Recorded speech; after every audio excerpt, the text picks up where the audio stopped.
saudara dalam keadaan sehat. Di minggu ini kita belajar tentang hidup dalam janji Allah bagi setiap keluarga. Pada kesempatan ini, saya mengajak kita untuk berefleksi dari bacaan Yeremia pasal yang ke-31 ayat 27 sampai 34. Ternyata kekasih Tuhan, ada prokreatif Allah untuk memperbaiki relasi manusia dengannya yang rusak. Ada 3 janji Allah yang baru bagi keluarga besar Israel waktu itu. Dan janji itu juga berlaku bagi kita sekarang ini. Yang pertama, setiap keluarga akan bertambah secara kuantitatif dan kualitatif.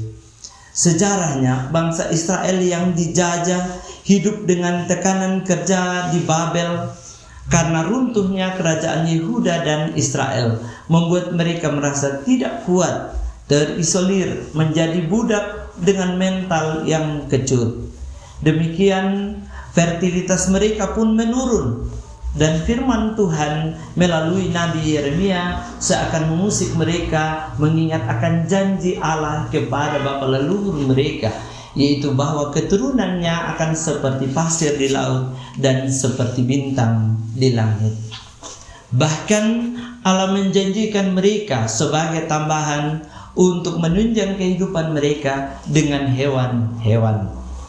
Kekasih Tuhan, masihkah saudara khawatir akan kehidupan yang Allah berikan?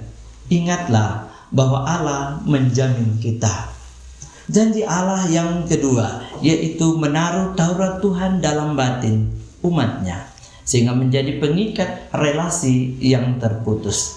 Di dalam setiap diri manusia, firman pengajaran Allah tentu dapat berdiam di dalamnya. Sebab tubuh kita adalah bait Allah. Namun hal ini juga menyangkut relasi kita dengan Tuhan kita. Bagaimana Tuhan dapat menempati diri kita jika kita sendiri tidak memberikan tempat baginya.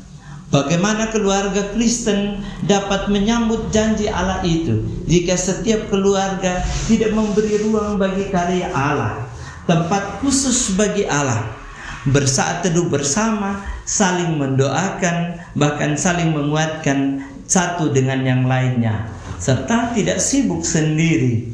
Di zaman yang sekarang ini, Bapak Ibu kekasih Tuhan, banyak orang bekerja dengan buru-buru, hanya punya waktu sedikit, ibadah pun buru-buru, berdoa pun buru-buru, bekerja pun buru-buru, bahkan berjumpa dengan keluarga hanya untuk istirahat seakan-akan ada yang mengejar. Kekasih Tuhan, saya mau katakan tenanglah, sebab banyak hal semakin dikejar semakin berlari. Semakin dikejar semakin kita tidak puas dengan berkat-berkat Tuhan. Maka kejarlah kekekalan di dalam Allah kita.